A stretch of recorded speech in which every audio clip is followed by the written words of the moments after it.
Hello friends, एक बार फिर से आप सबों का स्वागत है यूट्यूब चैनल प्राइव एजुकेशन पर।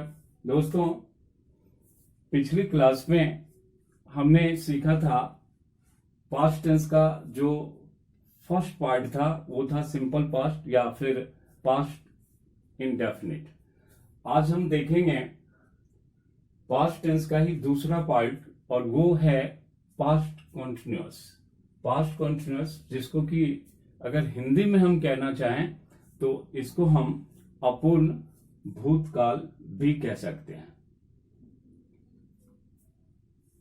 हिंदी में आप कैसे पहचानेंगे कि दिया गया सेंटेंस जो है हिंदी के अंदर वो पास्ट कॉन्टिन्यूअस यानी कि अपूर्ण भूतकाल का है, तो हिंदी के अंदर इसके लास्ट में होगा रहा था, रही थी, रहे थे।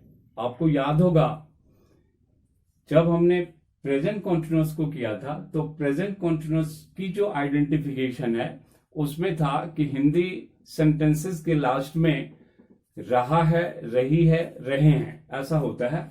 यहां पर वही जो है चेंज होकर के आ जाता है रहा था, रही थी, रहे थे। यानी कि ये टेंस दिखलाता है कि जो पास्ट टेंस में एक्शन हो रहा था वो कंटिन्यूटी से चल रहा था। तो ऐसी जगहों पे हम जो है पास्ट कंटिन्यूअस टेंस का यूज करते हैं।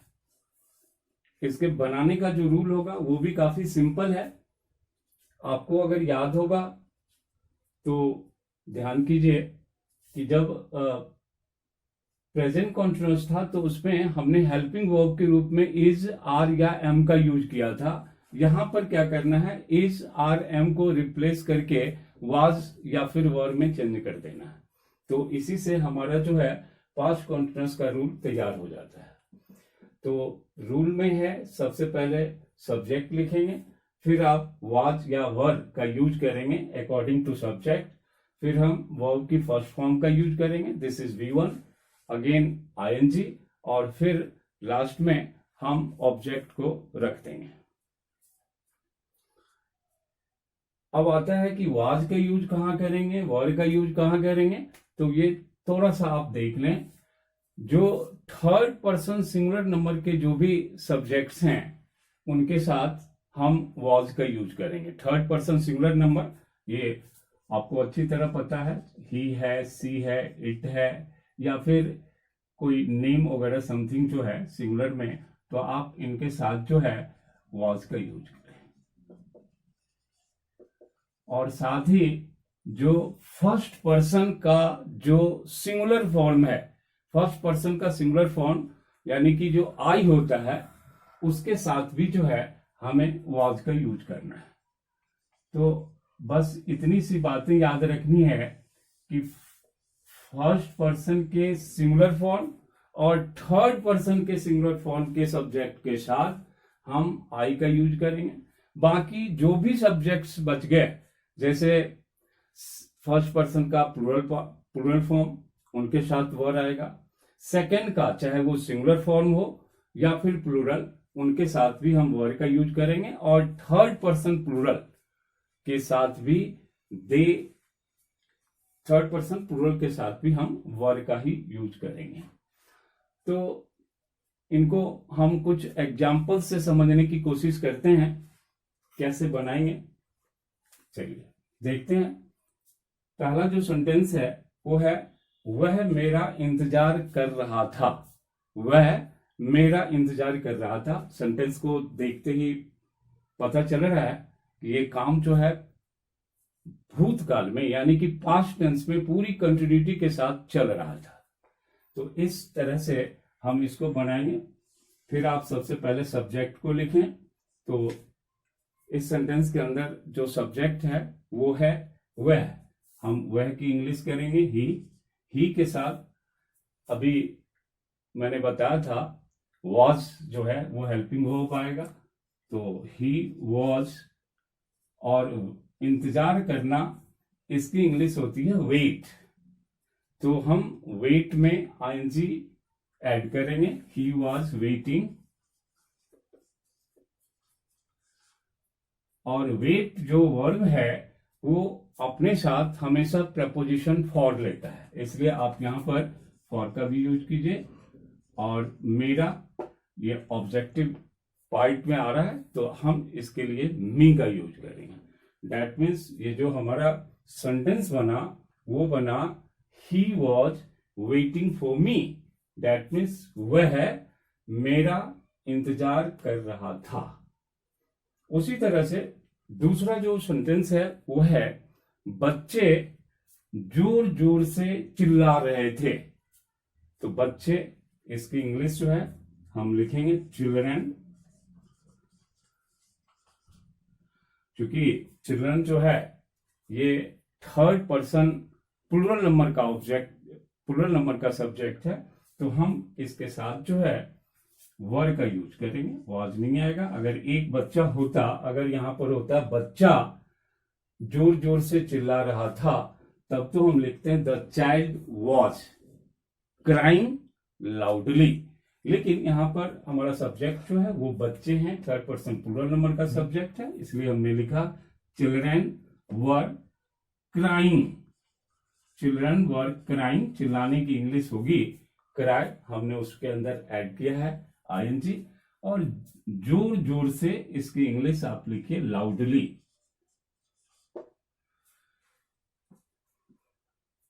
नेक्स्ट जो सेंटेंस है वो है जोरों की बारिश हो रही थी।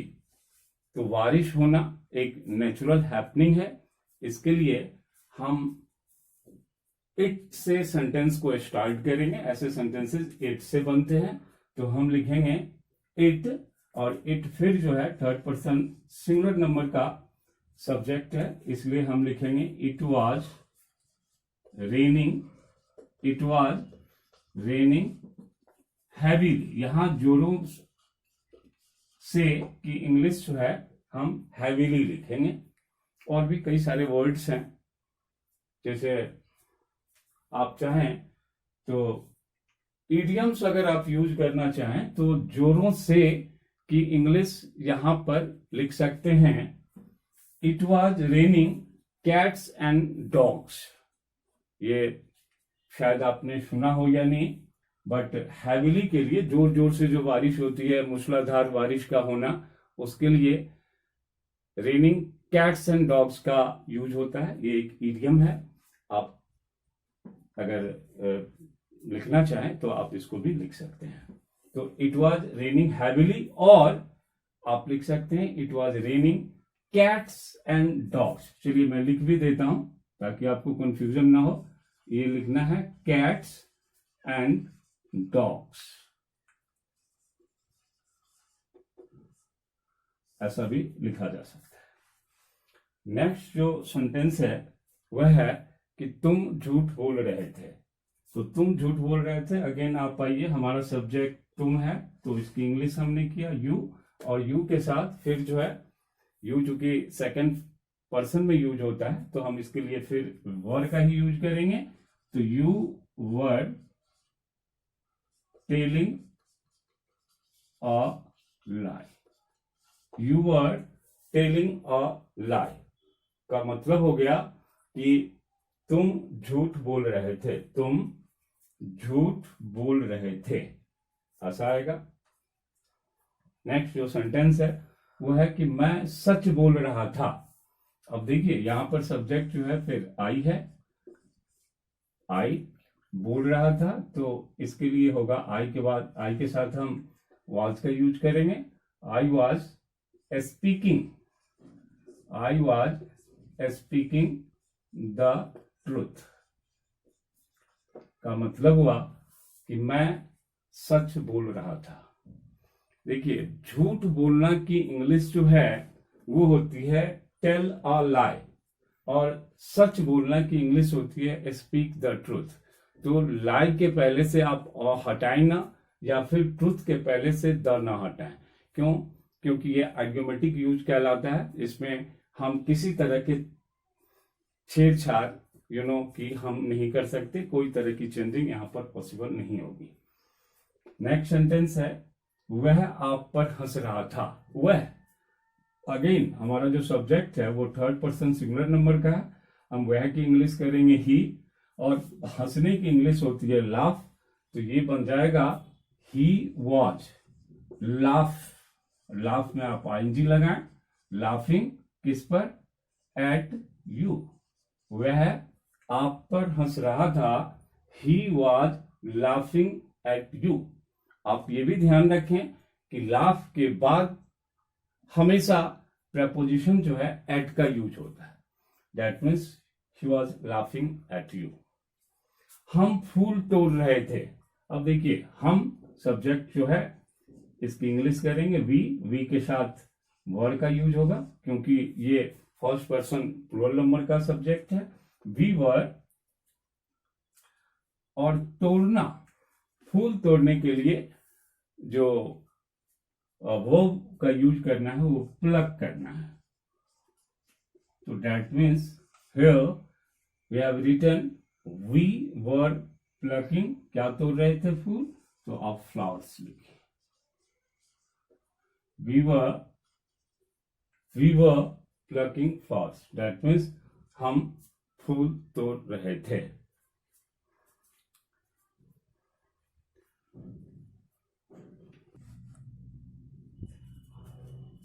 तो चलिए दोस्तों, हम पास्ट कंटिन्यूअस के कुछ और एग्जाम्पल्स को देखते हैं।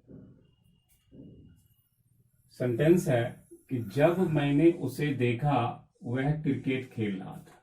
आप इस सेंटेंस को ध्यान से देखें तो ये दिखेगा कि इस सेंटेंस के अंदर एक तो है कि जब मैंने उसे देखा, और ध्यान से देखने से पता चलता है कि जो पहला वाला पार्ट है सेंटेंस का वो सिंपल पास्ट में है, तो आप इसको सिंपल पास्ट में करें, और ये वाला पार्ट जो है वो पास्ट कॉन्टिन्यूअस के अंदर बनेगा।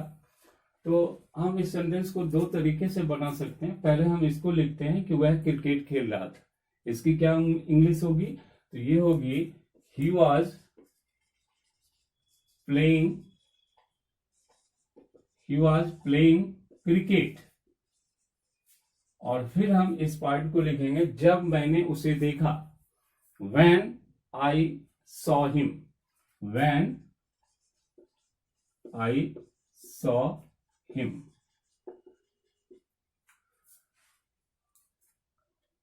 दूसरा सेंटेंस है हमारा कि जब मैंने दरवाजा खटखटाया तो मेरी मम्मी सो रही थी। यहां पर भी आप देखें तो सेंटेंस का पहला पार्ट जो है वो सिंपल पास्ट का है, और दूसरा पार्ट जो है पास्ट कंटिन्यूअस का है। अगेन आपको इसी पैटर्न से बनाना है। पहले आप इसको बना लें, मेरी मम्मी सो रही थी, माई मदर वॉज स्लीपिंग, ये पास्ट कंटिन्यूअस का के पैटर्न से बनेगा।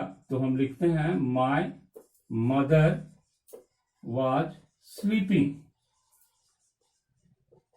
और फिर डालते हैं जब मैंने दरवाजा खटखटाया, दैट मीन्स व्हेन आई, और खटखटाने की इंग्लिश होती है नॉक, और नॉक का सेकेंड फॉर्म हम लिखेंगे नॉक्ड